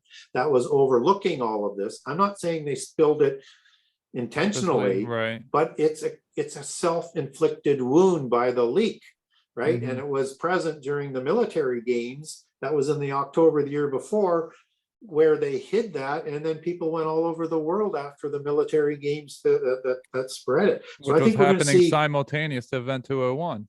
Yeah. So these things are going to happen in greater intensity going forward, and then that's going to produce enough anarchy to have a universal religion start to step onto the playing field with the false prophets. Are we talking alien, quote unquote alien? That will be part of it. We're not told where the false prophets come from, but it's certainly a possibility. And some people can take false prophet back to the Greek, and also has to do with the dead. So are they people who come back from the dead, or from Hades, or from just disappeared? Project we don't know. Bluebeam and 5G. And also measure in the Marian apparitions as well with this, because I think it's going to play a bigger part. And in the Marian apparitions, they tend to initiate people with information and knowledge, and particularly one in Medjugorje that happened in the 90s, where 6 children were initiated for a number of years and were taught things by this Mary apparition. And that they were told that on a certain day that they know, they are to come out and to start giving 10 prophecies of apocalyptic doom, and that they'll do it one at a time to get the world to convert to one true religion. Wow. So they're going to predict a catastrophe, and then it'll happen, and they'll continue to say, if you don't convert, they're going to keep happening. They're going to keep happening. So I think they're going to scare people into the Babel syndrome. And with this other anarchy that's going on, and if they're predicting contrived catastrophes, they're behind causing the wars, the pandemics, everything. So they know that they're going to happen, because they're false prophets. They're not real prophets. So if it happens, then these have to be contrived catastrophes. And so that will be creating all of this anarchy. Just look at the anarchy we saw with this mild form of a pandemic, right? Let alone all the things working together. That there's going to be this void, and so that's going to create this turning to people who have solutions, and it's Babylon who controls the 10 King Empire. And in Revelation 17, she rides the beast of empires, as she did in all of the other beast empires. Okay. As the mystery religion, which Right. Babylon is called. And Babylon goes back to Babel, the original post-Diluvian mystical religion that Nimrod imposed as the Antichrist archetype, and where the word Babylon goes back in Greek and into Hebrew to Babel. This is the Enochian mysticism developed by Enoch, son of Cain, for the knowledge that was part of the organizational structure of the Nephilim world order before the flood, and developed passed all on of down that to knowledge. John D. and Edward Yeah. Kelly. Yeah, and was part of all of the beast religion, or all the beast kingdoms, whether or not it's the religion of Egypt, the mystical religion of Babylon, Persia, Greece, or Rome. That was the religion. And so this will be the religion of the end time. And she rides the empires. And so she becomes the catalyst to create them. And Antichrist in Daniel 9:27 will negotiate that contract. And that covenant will last for 7 years, which is the last 7 years. And at the midpoint is the abomination, when he finally rises to Antichrist. So we're working up to that. So the seals will open somewhere just after the start of the last 7 years, but I think a little bit before, so that when you get this conquering that's going on, you have this in the seal in Revelation 6, you have a crown and a bow, and conquering. So prevailing over something that's going on in these seals. So, and you also have, so when you have that word, a bow, that's not a weapon. Take that back to Greek, and it means a simple fabric. Oh, okay. And you take that back to its root word, and it is like something new. It's like a birth, or a birth pang, or being in sorrows. And so the toxin, which is the Greek word for the simple fabric, is like the fabric that the Greek and Roman emperors and gods wore. And then the crown is, and this is a birthing of that, right? As you take the word bow back, but it's also used, you need to understand that they're connected to the kings, or connected to the fallen angels with that word bow, and to crown, which is a wreath crown. Not like a crown like Jesus wore on the crucifix, but like with two laurel leaves, like is depicted on the UN flag. Greece. Yeah, like in Greece, where they awarded those crowns to the Olympians. And and laurel is the word for Lorraine, where you have Anjou de Payon and Bouillon from, and the double cross of Lorraine comes out of that, with the two bloodlines that represent the two crosses, and of course they're descendants of Dagobert of the Merovingians, and that's going down another rabbit hole. But understand, these things are always connected. But this crown and this conquering, I think, is happening before the start of the last 7 years, before Antichrist starts to negotiate that contract. I think this is the rise of Babylon. And then we get another interesting verse in Revelation 2:9, which is, tribulation will be for 10 days, right?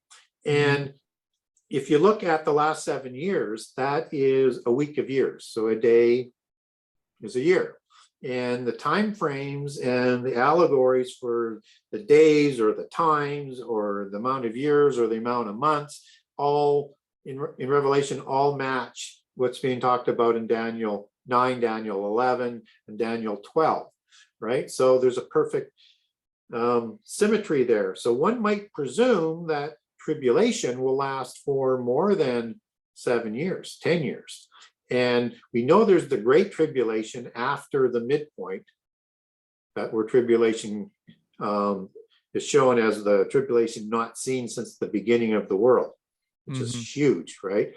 But we also get that in verse 9, as I recall, with the word affliction, where it's going to be talking about the tribulation of the saints and testifying.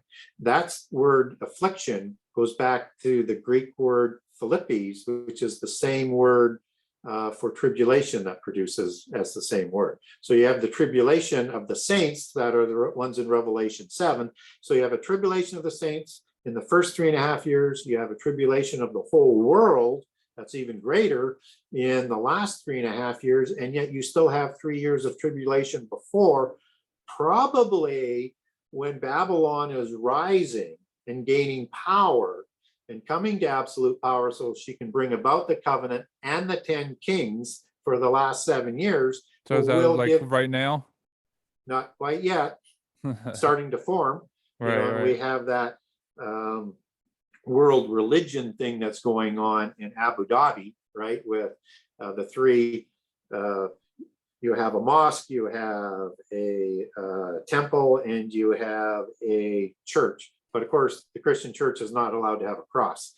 So just you need to see a deifying of Jesus before the universal religion comes around as well. But it's moving in that sort of direction. So I think this other tribulation that's being talked about for 3 years, and will even start before, and we're starting to see those birth pangs of persecution now, right? Through part of the birth pangs, that's part of the Babylon tribulation. But the true Babylon tribulation is the first 3.5 years. And that's why when she's destroyed, it's because she has the blood of the saints on her. Okay. So who is the whore of Babylon? Is this a person that we should be looking for, or is this a metaphor? It's a metaphor. So typically the daughters of Babylon is an allegory out of the Old Testament, which are the offspring religions and other nations of Babel. Right. Okay. So you get this sort of female aspect, just as the mother goddess was the most important part of the worship in the dualism. So we need to see this God and goddess dualism come back. And the mother goddess, in a lot of aspects, was more powerful and influential, which is why we need to keep an eye on those Mary apparitions. Right. Mm-hmm. You have other allegories, which are as a prostitute, adultery. So I put this all in the book, and if people want to know where those allegories are, get a hold of the book, or just get a hold of me. I'll send you the information on it. But that is also an allegory that's used in the Old Testament for worshiping another god, right? Okay. And this is Mystery Babylon, right? Mysterion is their Greek word for the mystical religions. And there's a whole bunch, every word that's used to describe is describing this mystical religion of Babel.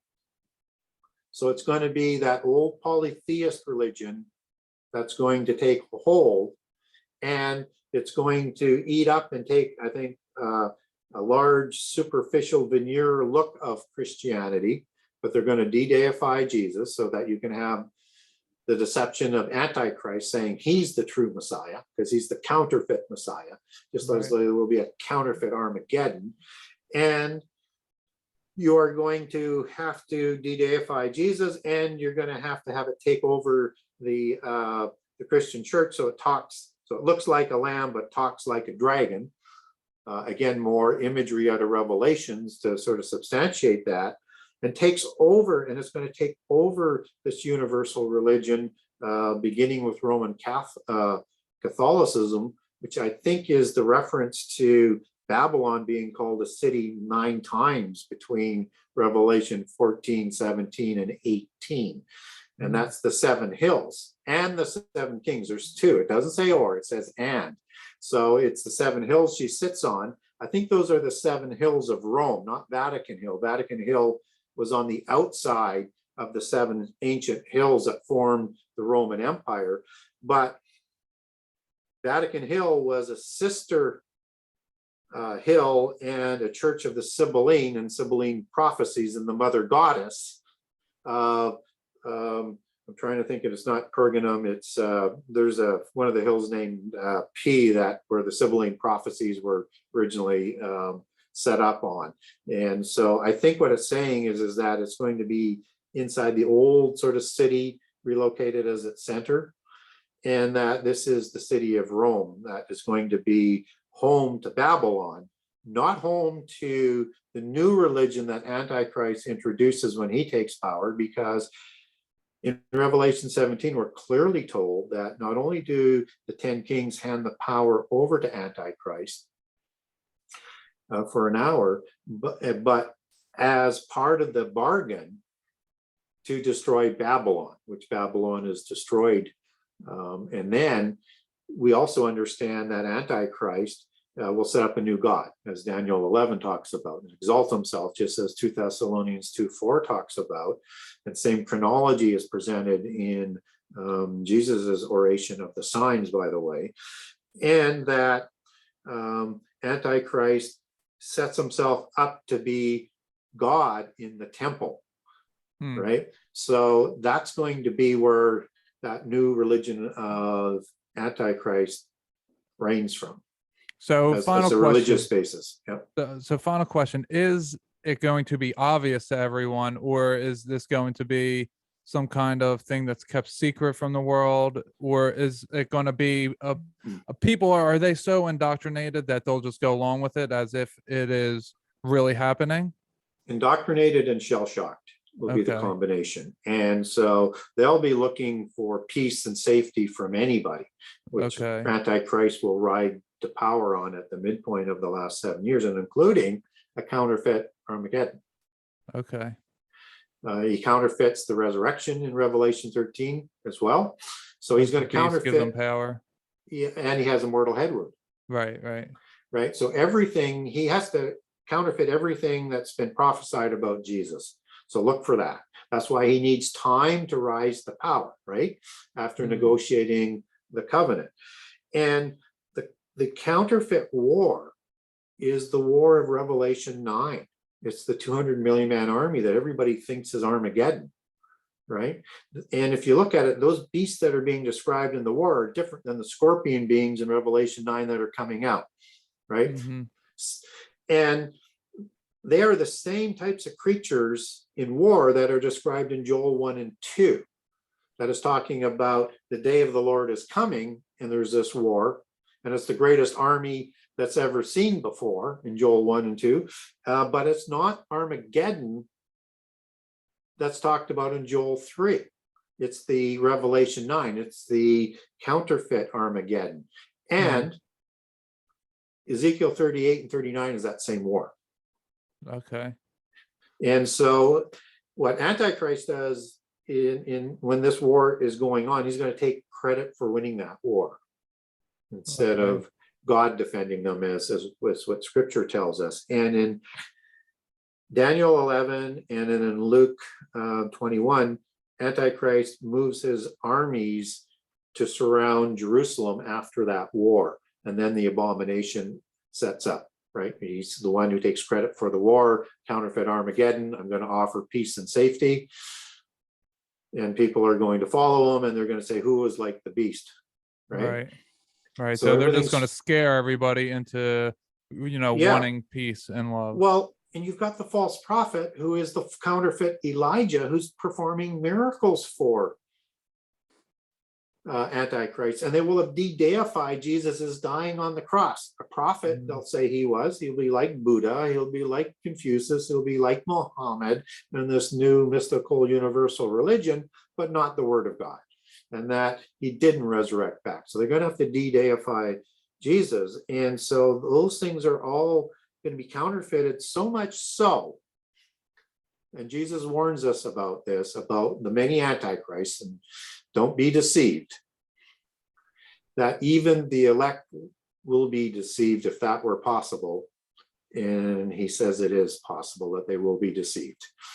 Wow. So it sounds like people won't know what's going on, but they're going to be aware that there's something happening in the world. It's not going to be like it is now, where there's still, there's people holding on to saying, let's go back to things as they were normal. It's going to be more blatant and more in your face that there's change is happening.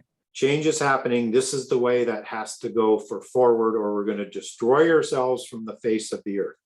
Just as they're talking about with all apocalyptic globalist movements today, it's always this, it's whether it's overpopulation, whether or not it's pollution, whatever the issue is we need to come together lest we destroy ourselves from the face of the world. That, of course, the false prophets will also be out there sort of emphasizing as well. And also throw in there this whole confusion about aliens being introduced to us, right? That will be represented differently than who they are, because they're going to be offspring of the fallen angels, and they're going to be fallen angels, right? So, but they have to be presented in a way to deceive, right? And are they going to be the blonde hair, blue eyed, white skinned beings? Maybe.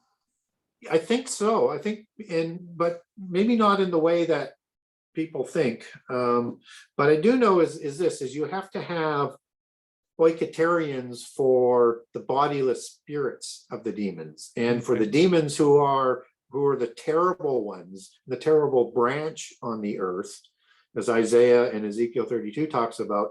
And in Ezekiel 32, it specifically says, these are the ones locked in the cells on the sides of the abyss, because they did the terrible things to humans while they were on earth and they were slain. And they're talking to Pharaoh in this prophecy. So they're going to need a body. Right. So they need an oikatarian. They need a soul and a body to interact in the world.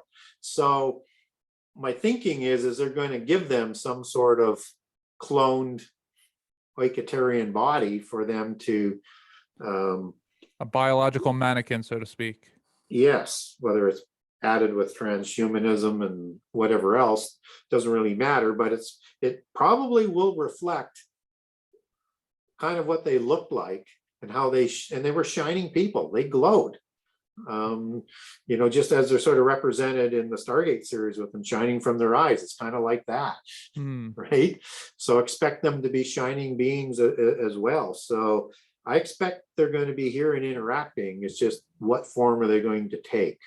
And there could be ones that, the angels had put in stasis or somehow protected or reproduced again. I mean, there's nothing to say that fallen angels who weren't sent to the abyss, because there's both. There's ones in the abyss who were impassioned and the worst of the angels, just like there's demons that aren't in the abyss, like Jesus encountered.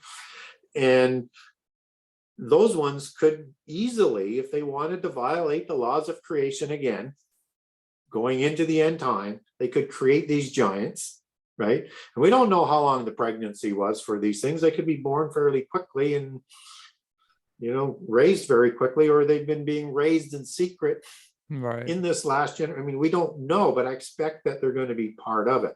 We know their bloodlines are going to be part of it for sure. And then there you get that interesting passage out of the Beast Empires where they're going to be mixing with human seed. Is that the descendants of the Raphaim, or is that pure giants or pure Nephilim or pure Rephilim? Hard to know. Wow, this is, you've given me a lot to think about here, and I'm going to have to re-listen to this episode a few times to make sure that I got it all straight, because I mean, you bring in a massive field of research, and it can be very dense if someone isn't familiar with it. They have to wait, what's this? Let me stop and pause. So I'm familiar with most of what you talked about, but it's still, there's so much to this that you really got to study it, and you got to take your time through all of the pieces.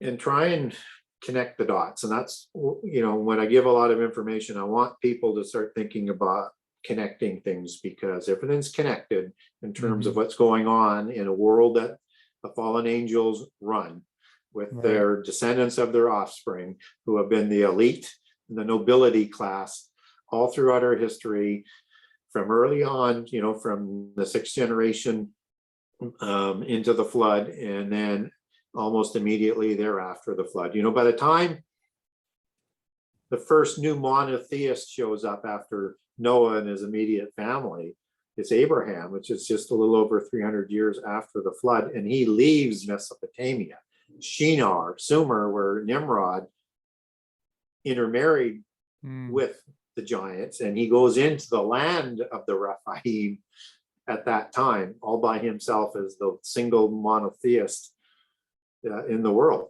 to create the nation of hope. I mean, this whole world has always been dominated by the Nephilim world order and that feudal system that they have controlled throughout, and which is why they want now, because they're on the edge of globalism, to make sure the West goes back to the feudal system. They're not interested in raising the standard of living around the world. They want to bring our standard of living back down to the slave class, and the feudal system, and only the bloodline elites and the nobility elite and the oligarchs will be the ones really benefiting in the new world, just as communism worked the same way and China works the same way. And you'd have a very, very small sort of free enterprise class of small businesses. And again, you can see the results of COVID. Who did it hurt? Not the oligarchs. It hurt the individual, mom and pop shops. Right. Wow. So I guess everybody be on the look, really study the Bible. And, being someone who I was brought up, quote unquote, Christian, but I didn't go to church. I went to Sunday school here and there for a few years of my life when I was very young. I didn't know much about it, but coming to all of this stuff through conspiracies, through spirituality, and now coming to the realization that the Bible is very accurate, and is if you filter everything through that the world makes more sense than anything else. What really baffles my mind in how everything operates is if the Bible is being preached the proper way, that there's no doubt that anybody could be someone who studies the Bible without realizing that, oh yeah, Satan is running the world and it is his minions. So of course, when we say that there's satanic cults running the world, that the mainstream media just laughs it off. But if you're actually studying the Bible, then oh yeah, that makes total sense. Yeah.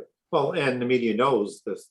Right, they're a part of it. They're part of it. Yeah. So, and if you think that the seminary schools weren't taken over, right, and why they're not teaching it, you're wrong, because it answers why they don't teach prehistory and they don't teach prophecy. Right. And it's why the church leaders did not stand up in the time of COVID for their flocks.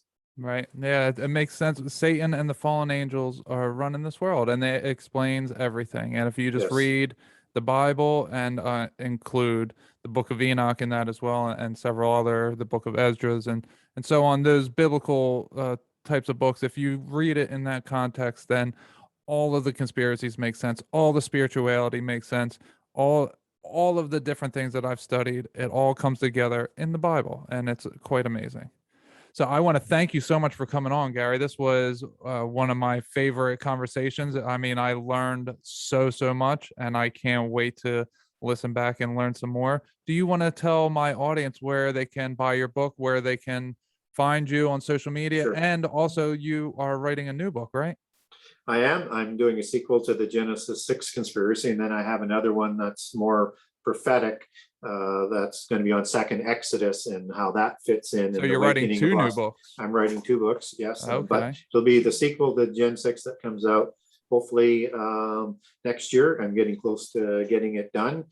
So, and that's going to be more Bible centered. So it's going to give you all the information on the angels. It's going to give you all the information on the giants and so much more. And I'm calling it Prehistory and Prophecy, the Genesis Conspiracy Part 2. So if you want to understand how prehistory mixes with prophecy, this is going to be a book that's going to help you sort of connect the dots so you can understand who the beast kingdoms are. For example, you just have to know that information in terms of who makes up the beast kingdoms. So you can get a hold of me through the Genesis6conspiracy.com, www.genesis6 with the number 6conspiracy.com. On that website, you have several icons to go through the website. One of them is contact the author. So if you want a document on the Rh negative blood, or we're talking about Daniel 2, or some of the other topics that we were talking about, I have a lot of documents. Just ask for the topic that you're looking for, and I'll send you that document. Or if you want to ask me a question, it may take 2 weeks for me to get back to you, but I will get back to you. Ask me a question through that. You can also get a hold of me through Facebook. Best way is through Messenger. Just send me a message. And if you want to buy my book, you can buy a signed copy off of the website by clicking on Buy Now, Buy from Author. If you wanted to get the Kindle version, you can click over to Amazon from that buy page to the Kindle version to buy from Amazon, or you can click over to amazon.com or amazon.ca or barnesandnoble.com. Also available on most online bookstores. And if you wanted to support your local bookstore and order it from them, they may not have it on the shelf, but the book is distributed through Bookmasters and they can order it in from there. And Bookmasters is located in Pennsylvania, who supply all the bookstores around North America. And if you want to get a better feel for what the book looks like, I have a generous excerpt of all 98 chapters on the website. You can read through that and get a good feel for whether or not the book is for you or not. And if not, just look through the table of contents, and I think that's going to catch your curiosity. Yeah, well, I'll tell you, I have a copy of your book. As I said before on the roundtable to you, that I heard you, I believe, on the confessionals with Tony Merkel, and you're talking about Genesis 6. I immediately bought it. I've read through most of it. I haven't finished it yet, but now with these new eyes, I'm glad I didn't, so that I can go back and reread it with under the new context that I now have in my mind. And it is a phenomenal book, and I highly recommend it for anyone out there who's just getting into giants or fallen angels, that type of thing. It really breaks it down in a way that you can understand. So, Gary, we want to thank you so much again. And everybody, we will talk to you guys later.